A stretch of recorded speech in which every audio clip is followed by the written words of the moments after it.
Earlier this week, a cousin of mine sent a Facebook message to a group of cousins. My cousins pretty much still live in Georgia, some in Alabama, different places around, but she's trying to organize a family reunion for my mother's side of the family. And so she sent this is a message, not an email, it's a message, on Facebook to this group. And she was asking about when we might want to have this reunion and where we might want to have this reunion. And so I responded that I would love to be a part of that. I would love to reconnect with some of my family members, and that it would just depend on when it is, blah, blah, blah. Well, in response to my response, one of my cousins responded, "What you preach is not biblical, and if you can prove to me that it's biblical, then I might come to the reunion. If not, then I will not have anything to do with that." Wow. Now, I say wow, but it was one of those things that just kind of hits you in the gut, right? And there were some other things that he was not happy about with me. But it's one of those things that was a great reminder for me of how we can allow the ways we think, what we believe, how we identify ourselves to separate us from each other. And really, that creates a lot of pain and fear. And then we react from that place. We lash out from that place of fear and pain and anger. And that really is violence. In many ways, we sometimes think of violence as hitting somebody or war or those kinds of things. But even our thoughts can be violent when they are attacking ourselves or each other. And it's a good reminder for me of how we allow things to separate us. Now, I don't want to leave you with that. I want to share with you that I reached out to him by a private message, and I said, "Wow, I'm hearing that you have some real issues with me. And I just want you to know that I really would like for us to talk about, I'm willing to hear anything you want to say to me. I would just like that to be not in a public forum." So he immediately responded and he said, "Okay, let's do it." And so we did have a talk on Friday afternoon, and it was a very respectful, loving connection. I got to hear what he was upset about with me.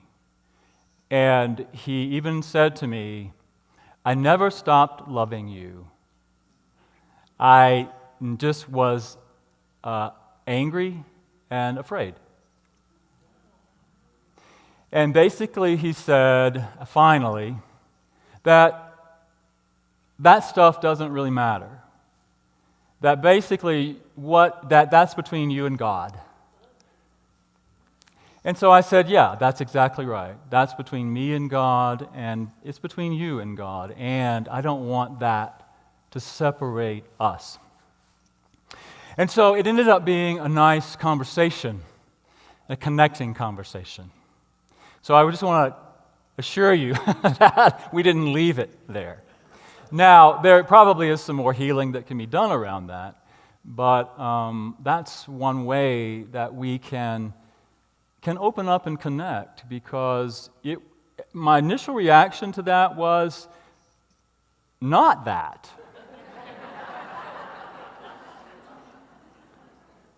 My initial reaction was to be defensive and to start pointing the finger, and to then also feel embarrassed and feel guilty and feel, what am I wrong? Or it's just all of that stuff that goes on.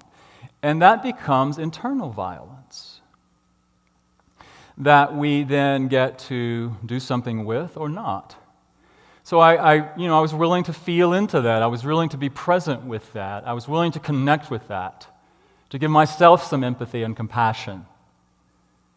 And then only through that was I then able to extend compassion and empathy to him. What I realized in the end was that if I didn't matter to him, none of that would have even happened. He would not have been concerned, he would not have cared, and we came to that understanding.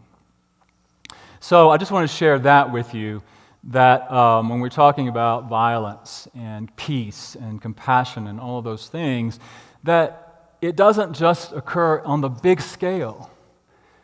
That sometimes we talk about nonviolence and peace and action in trying to change our culture or change society, but it begins right here. It begins with you and me.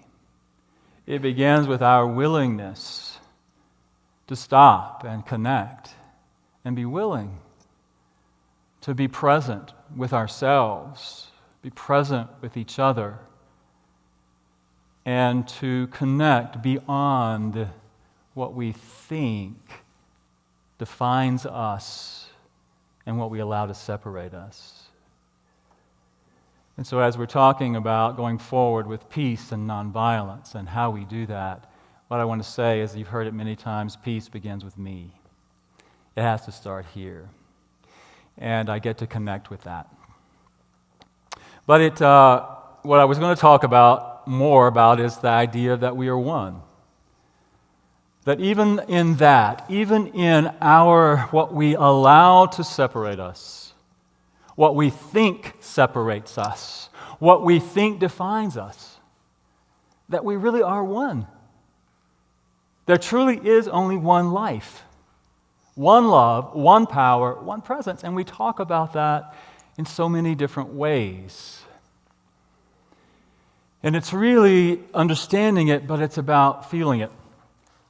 And I was reminded this week of Charles Fillmore, who is the co-founder of Unity. In describing Unity, what he said. Well, he probably said many things, but this is one thing that was very concise. Unity is a link in the great educational movement inaugurated by Jesus Christ. Our objective is to discern the truth in Christianity and to prove it. The truth that we teach is not new, nor do we claim special revelation or discovery of new religious principles. Our purpose is to help and to teach humankind to use and prove the eternal truth taught by the Master.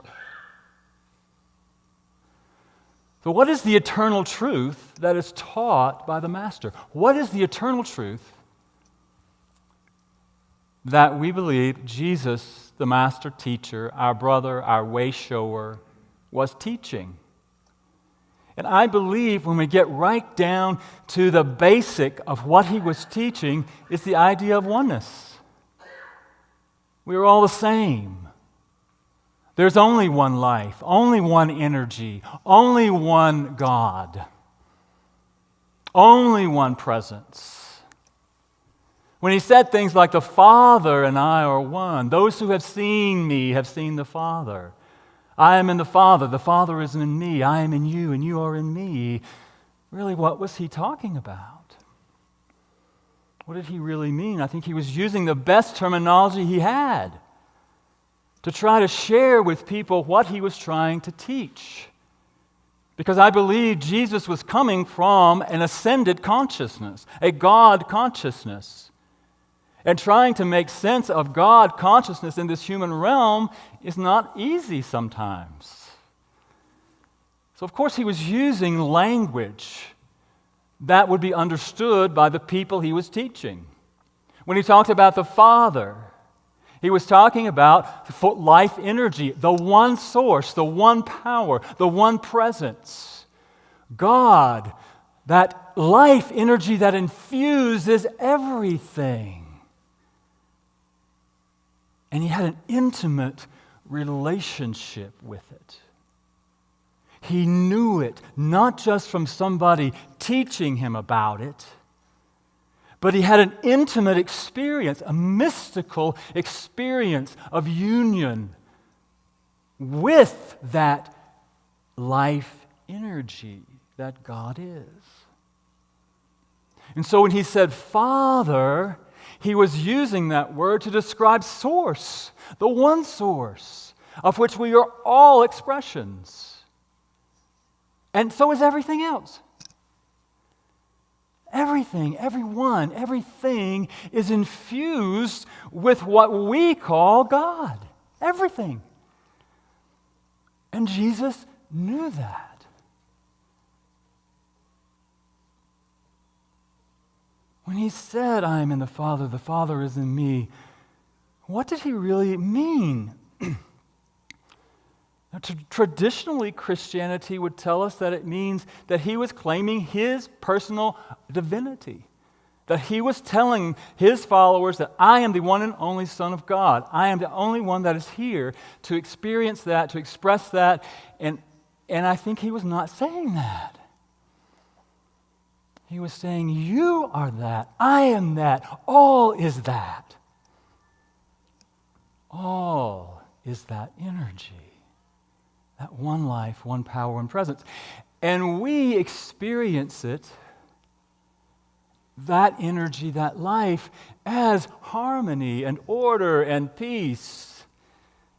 We experience it as this divine intelligence that infuses all things, holds it all together.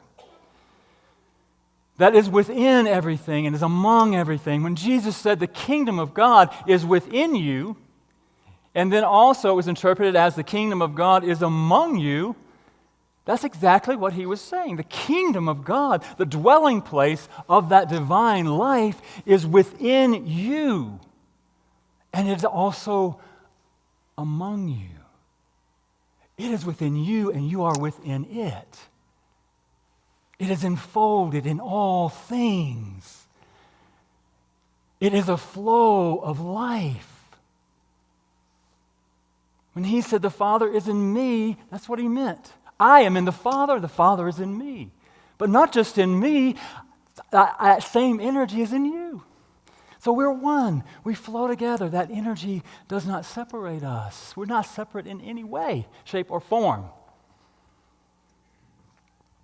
I've been reading, there's a book study on Sunday mornings that's studying Eric Butterworth's book, Breaking the Ten Commandments. And what he does is go deep within to find a deeper truth within the Ten Commandments. And in the first chapter, he says this: principle is principle, not caprice. In principle, every person is an eachness within the allness of God. An eachness within the allness of God. That means God is expressing as you. That was Jesus' great discovery, the divinity of humanity. And I would take that a step further. That God is expressing as all, not just as humanity, but as all creation. That we are connected one with each other in the flow of that life energy. But it doesn't stop with just humanity. We're connected to all creation because all creation is infused with the divine life that God is. We're connected to the water and to the earth, to the air, to the plants, to the animals. We're connected to all of it because it is one life energy flowing through us and all creation. So if that is true, why do we look so separate? Why do we look so different? Why do we think we're different? The paradox is we're one. Even through our diversity, we are one. In our differences that show up, we're one. How can we be one when we look so different? Because that energy of God, that energy of life expresses itself in so many different expressions. We're born into different cultures and we interact with those cultures. We're born into different religious traditions and we interact with the beliefs of those traditions. We're born into different families and we interact with the traditions of those families. We're born into different places and we interact with the energy that is present there, and so it shapes who we think we are. And it's natural, it's normal for us as human beings to focus on what's out here. You know? If I wasn't aware that there was a drop right here, I could just fall off the stage. If I didn't understand the law of gravity, if I didn't understand there was a chair right there, I might just walk into it. See, all of these things are there to help us navigate this life experience. But the problem is we just give it so much power and so much focus and so much attention that we allow those things to separate us from the life that infuses and imbues all life, all form, all creation. And we're always in this play of interaction and relationship with it all, if we allow ourselves to be. Just take a breath. You just had a relationship with the air. Notice as you breathe in, you take in your energy of the body, takes in the energy that it needs from the oxygen, or the oxygen that it needs from the air to use to fuel the body. It's this interplay of God, experiencing God, having an interaction with God. And then you exhale, and the plants take that and use it for fuel. So we're always in this constant flow of relationship with our environment, with each other. You've noticed your energy is impacted by other people in your life. If you experience someone who's angry, then your energy is going to be impacted by that, most likely because you're in relationship with that. You're in relationship with the food you eat, right? The water you drink. We're always in that flow of relationship, and all of that interacts with us. So we're not separate from any of it. And so why am I even talking about this today? Why is it important for us to understand that we're not separate, that we're all connected as one life, one power, one presence? Because I believe that it does impact how we treat each other, how we treat the earth, how we treat the air, how we treat the animals. It matters because when we really get this truth, and I believe it really is when Jesus said, "You shall know the truth, and that truth will set you free." I believe he was very clear in saying, "You shall know the truth." And when I say know, I mean an intimate knowing of the truth. Not just a head knowing of the truth. I mean a knowing. The same kind of knowing that I believe Jesus embodied. The experience of oneness. The experience of that unity, that relationship with God, who Jesus often referred to as Abba, a term of endearment, sweetness, gentleness, connection. When we know that truth sets us free. How does it set us free? Free from what? Free from our own struggle. Free from that place of believing that we have to compete with each other. Free from the beliefs that separate me from you. Free from the belief that if you have, then I'm deprived.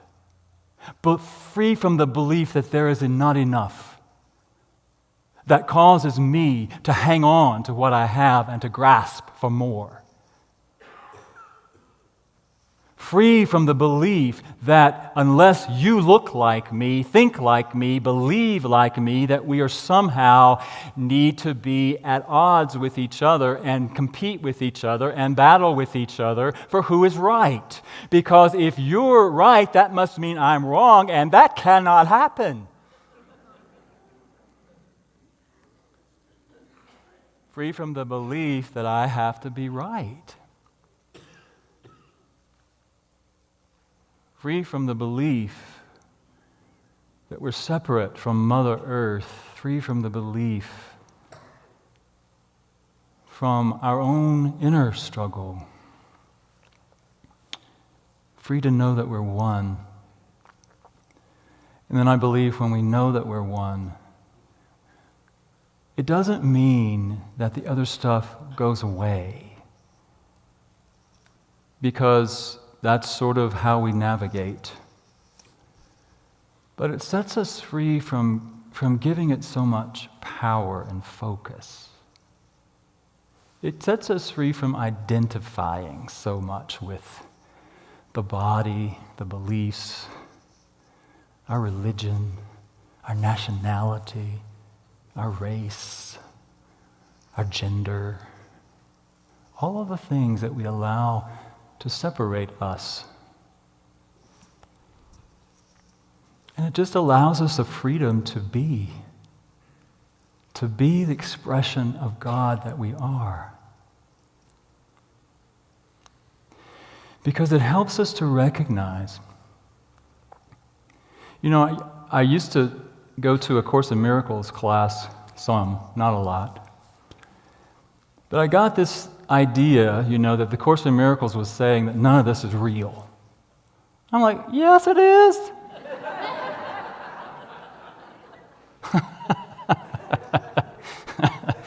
Yes, it is. How can it not be real?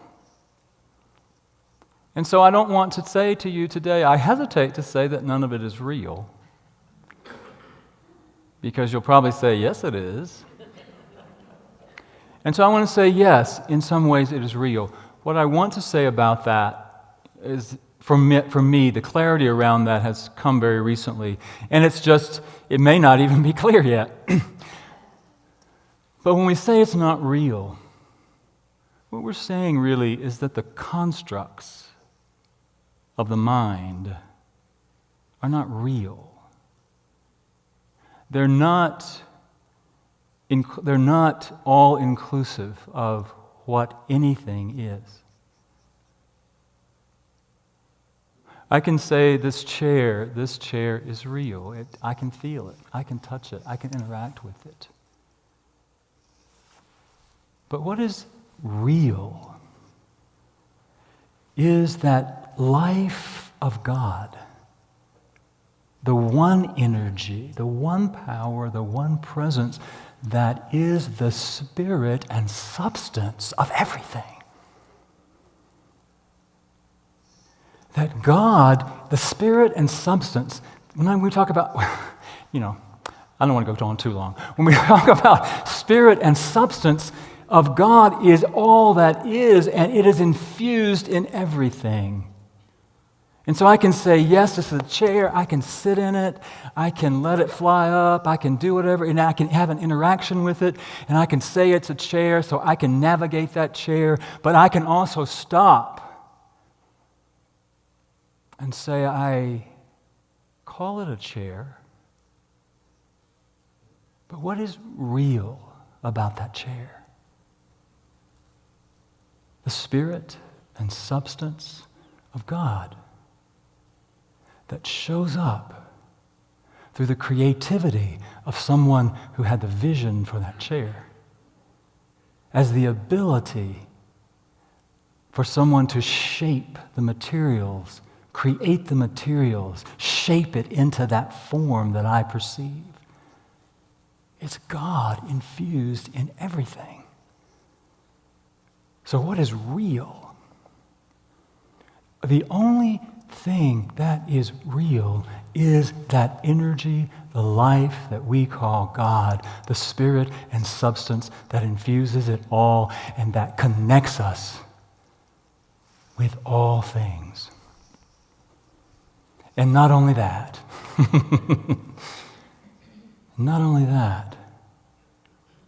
even in the space between what I think of as me, what I think of as the chair, where is God? Right in the midst of all of it.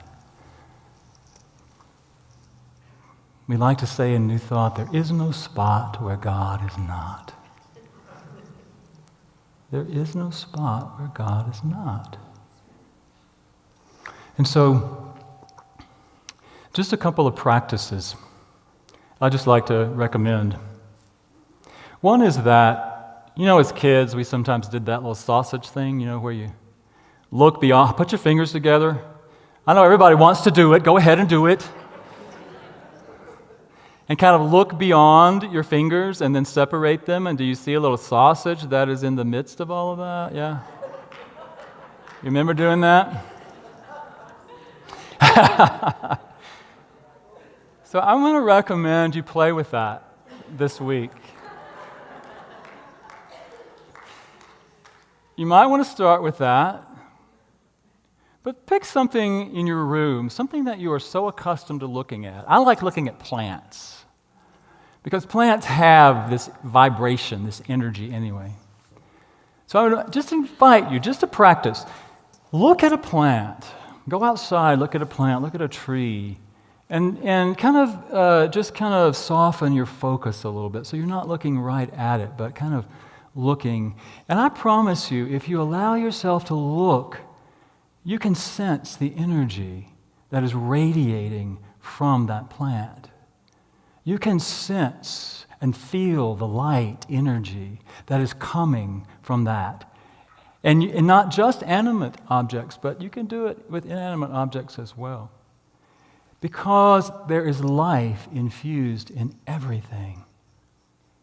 And then when you do that, then see if you can perceive or see the energy, the light energy that exists in what we perceive as the field between you and the thing.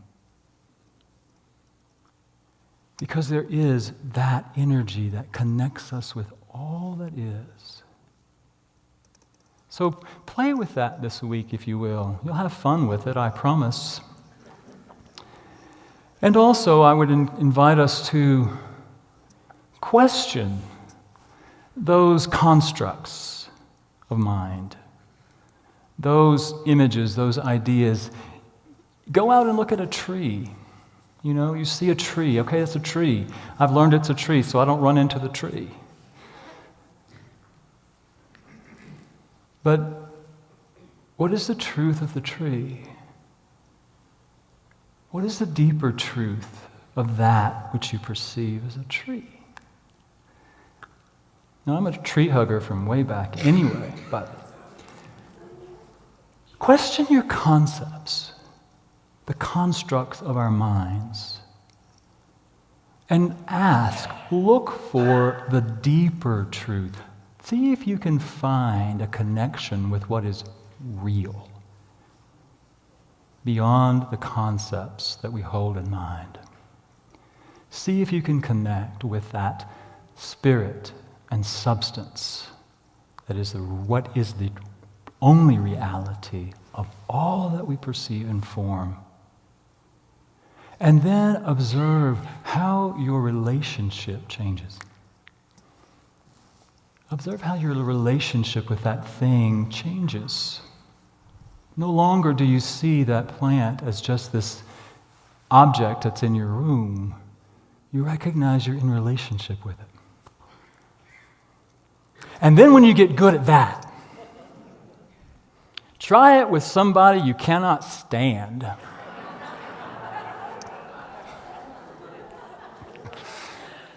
No, first of all, try it with somebody you love. Try it with another person. Try the same thing. You know how when we know people, we think we know people? I know who you are. I know everything about you. I know what you think. I know what you do. I live with you. I've lived with you for 30 years. I know you.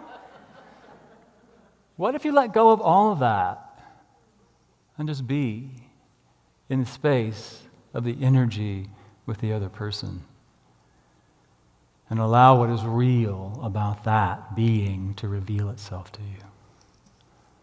What is real? What is the divinity expressing in that person? And once you get good at that, then you can try it with somebody you don't like. Or somebody you have judgment about, or whatever that is. So, how do I summarize all of that? But just to say, be aware. I invite us that we open ourselves up to the awareness of that which connects us, that which is the bond between us and all creation. Because God, the universe, lives in an all. And it opens us to reverence, to respect, to compassion and empathy for ourselves and for all. And really, that's how we begin to live peace and nonviolence in the world. That's how we begin to create a world that truly embodies and reflects the kingdom of God.